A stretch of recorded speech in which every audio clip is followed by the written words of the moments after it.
La F1 a généré un chiffre d'affaires d'environ 2 milliards de dollars en 2019 et vous vous doutez bien que toutes les équipes veulent une grosse part de ce gros gâteau. Après tout, ce sont des entreprises comme les autres dont le but est d'être lucratif, c'est-à-dire de gagner de l'argent. Et en plus de ça, gagner de l'argent en participant à un des plus prestigieux championnats du monde. Une fois n'est pas coutume, on va parler d'argent dans cette vidéo car il y a quelques jours, toutes les équipes de la Formule 1 ont signé ces fameux accords Concorde. On va donc voir ensemble ce que sont ces accords et tenter d'y voir un petit peu plus clair. J'avais déjà fait 2 vidéos il y a un petit peu plus d'un an sur l'origine des accords Concorde, une série que je n'ai pas pris le temps de terminer pour le moment.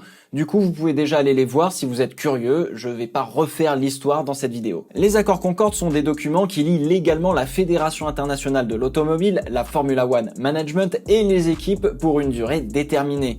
Ceux qui ont été signés il y a quelques jours prennent effet sur la période 2021 à 2025 et ensuite il faudra renégocier ces accords. Pour participer au championnat du monde de Formule 1, il faut obligatoirement signer ces accords en tant qu'écurie, sans ça vous n'avez pas le droit de prendre part au championnat. Ces accords portent principalement sur le partage des revenus générés par le championnat du monde de Formule 1, mais au-delà de définir qui gagne quoi en termes monétaires, les accords Concorde ont pour but d'apporter une certaine stabilité réglementaire dans le sport. La F1 est un sport très technique, voire très technologique, et qui demande beaucoup d'investissement en temps et en recherche et développement, et on ne peut pas du jour au lendemain changer tout n'importe comment. Ces accords doivent aussi garantir à la Formula One Management, la FOM, d'avoir un certain nombre d'équipes prêtes à courir le championnat pour aller vendre le sport aux chaînes de télévision, mais aussi aux promoteurs des Grands Prix. Un promoteur de Grands Prix, c'est une entreprise ou un organisme public, cela dépend évidemment, qui va vouloir faire venir le championnat de Formule 1 sur un circuit et qui va payer pour les faire venir. Mais qui fait quoi et ça se passe comment? Ça se passe comme ça.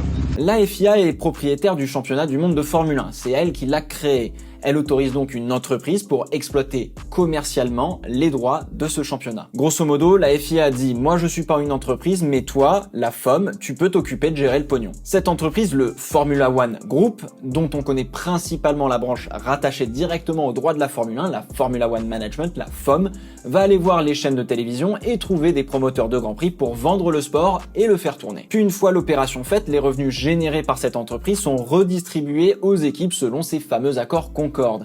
Et normalement en partie aussi à la FIA, mais je ne saurais pas vous dire le montant, ça n'est pas très clair et je n'ai pas trouvé l'info. Une équipe, en plus des sponsors et autres partenaires, gagne donc de l'argent en participant au championnat du monde de Formule 1. Jusqu'à présent, le partage des revenus se faisait de la façon suivante. Toutes les équipes touchaient chacune environ 3% des revenus totaux du championnat par le simple fait d'y participer. On appelait ça la colonne 1. Et ensuite, les équipes touchaient des revenus proportionnels à leur classement final du championnat de l'année passée, le premier prenant 19% et le dernier prenant 4%. Il y avait ensuite des deals avec certaines équipes, négociés alors à l'époque par Bernie Ecclestone, qui leur apportaient encore plus d'argent. Red Bull, Mercedes, Ferrari, McLaren ou encore Williams avaient par exemple des primes d'ancienneté. Je ne vais pas rentrer dans le détail, mais c'est clairement là où les équipes se faisaient le plus d'argent, on va dire. Ferrari par exemple est un cas assez à part. Ils avaient, en plus des revenus de base et d'un deal comme étant un constructeur historique, un autre deal par le simple fait d'être Ferrari, d'avoir une fanbase énorme à travers le monde, bref d'être Ferrari quoi. Mais ils avaient aussi un droit de veto sur les décisions prises pour l'avenir du championnat. Mais ça, c'était avant.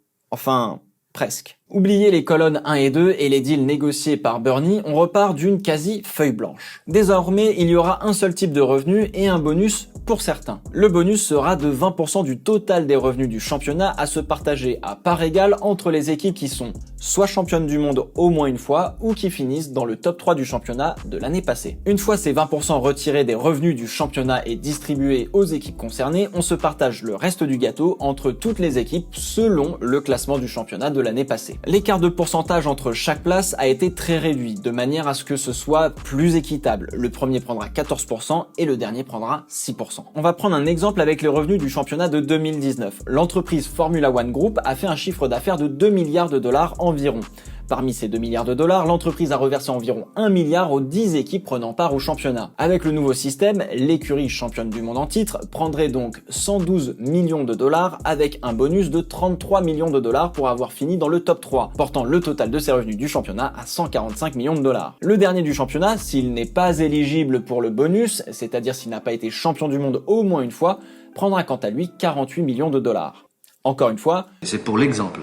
Mercedes pour le championnat 2019 a gagné 180 millions de dollars à titre de comparaison, mais comme il n'y a plus de deals spéciaux avec les équipes excepté Ferrari, tout le monde se partage un plus gros gâteau et plus équitablement. Ferrari qui a vu son bonus personnel beaucoup diminuer, mais il reste toujours présent, tout comme leur droit de veto. D'ailleurs, désormais, les décisions n'auront pas besoin d'être votées à l'unanimité par les équipes pour des petits changements rapides de règlement, contrairement à avant. Cela va avoir pour impact d'accélérer les prises de décision et c'est une très bonne chose car la F1 a toujours été très lente car il fallait trouver le parfait compromis sur tel ou tel point à chaque fois. Et finalement, on se retrouvait avec un compromis qui généralement ne plaisait à personne et cela a plus d'une fois mis la F1 dans la sauce. Le système de partage de revenus plus équitable rendra des entreprises ou de riches passionnés peut-être moins frileux à l'idée d'aligner quelques voitures en plus sur la grille.